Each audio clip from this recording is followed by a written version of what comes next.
जय हिंद दोस्तों, स्वागत है आपका पारिक ऑनलाइन क्लासेस में। तो दोस्तों, हम पढ़ रहे हैं अजमेर के चौहानों के बारे में और इसके अंतर्गत हमने लास्ट वीडियो में पढ़ा था सन 1169 के अंदर पृथ्वीराज की मृत्यु हो जाती है और यह पृथ्वीराज द्वितीय थे। अब आगे दोस्तों, 1169 में ही सोमेश्वर को अजमेर का राजा बना दिया जाता है। इनकी माताजी का नाम था कंचन दे, पिताजी का नाम था अर्नोराज और इनका पालन पोषण गुजरात के अहिलवाड़ा में हुआ था। इनके मामा जी का नाम था कुमारपाल। दोस्तों, इनका कार्यकाल था 1169 से लेकर के 1177 तक। जब यह अजमेर के राजा बने थे तब इन्होंने प्रताप लंकेश्वर की उपाधि धारण की थी और कालांतर में इनकी दोस्त माउंट आबू के राजा जैत्र सिंह या फिर सलाखा की मदद करने के लिए आबू चले गए थे और इन दोनों ने मिलकर गुजरात के राजा भीमदेव द्वितीय से युद्ध किया था और वहीं पर युद्ध करते करते सोमेश्वर चौहान वीर गति को प्राप्त हो गए थे। तो दोस्तों, अब आता है नाम अजमेर के मशहूर चौहान राय पिथौराय पृथ्वीराज चौहान का। इनका कार्यकाल 1177 से लेकर के 1192 तक था। इनकी माताजी का नाम कर्पूरी देवी, पिताजी का नाम सोमेश्वर चौहान और दोस्तों इनका जन्म गुजरात में हुआ था सन 1166 में। सोमेश्वर की मृत्यु के बाद 1177 में ही इनका राज तिलक कर दिया गया था। इनके सेनापति जी का नाम था भुवनमल और इनके पास एक घोड़ा भी था जिसका नाम था नाट्यरंबा। इनके प्रधानमंत्री का नाम था दोस्तों कैलाश। सो फ्रेंड्स, अब हम पृथ्वीराज तृतीय के अभियानों के बारे में पढ़ेंगे। इनका पहला अभियान हुआ था गुड़गांव में। बिसल देव के दो पुत्र थे, अपर गंगे एवं नागार्जुन। तो 1178 में नागार्जुन ने पृथ्वीराज चौहान पर आक्रमण करना चाहा। तब चौहान ने अपने सेनापति भुवनमल को सेना देकर भेजा नागार्जुन को रोकने के लिए। और दोस्तों, यह युद्ध हुआ था गुड़गांव में सन 1178 में। इस युद्ध में पृथ्वीराज चौहान की विजय हो गई थी। अब दोस्तों, भंडारनौका का दमन। हिसार के एक विशेष जाति के कुछ सैनिक थे जो चौहान साम्राज्य में लूटपाट का कार्य करते थे।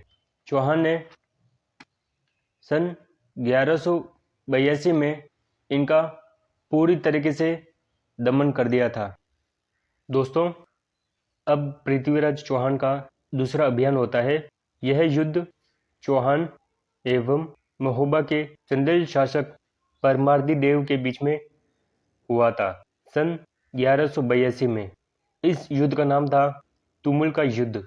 इस युद्ध में एक तरफ चौहान की सेना थी और परमार्दी देव ने अपने दो योद्धा जिनके नाम थे आला एवं उद्दल, इनके साथ सेना भेजी थी और इस युद्ध में विजय हुई चौहानों की।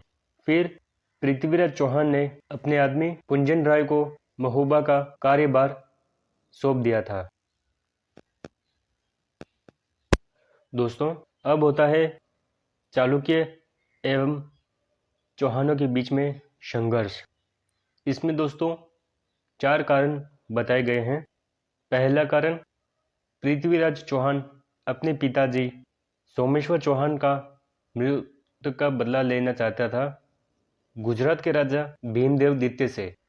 दूसरा कारण था, भीमदेव द्वितीय चौहान से बदला लेना चाहता था अपने 7 चाचाओं की मौत का। तीसरा कारण था, भीमदेव द्वितीय शादी करना चाहते थे आबू की राजकुमारी इच्छा कंवरी से, लेकिन इससे शादी कर ली पृथ्वीराज चौहान ने। और दोस्तों, चौथा कारण था, ये दोनों ही अपने साम्राज्य का विस्तार करना चाहते थे।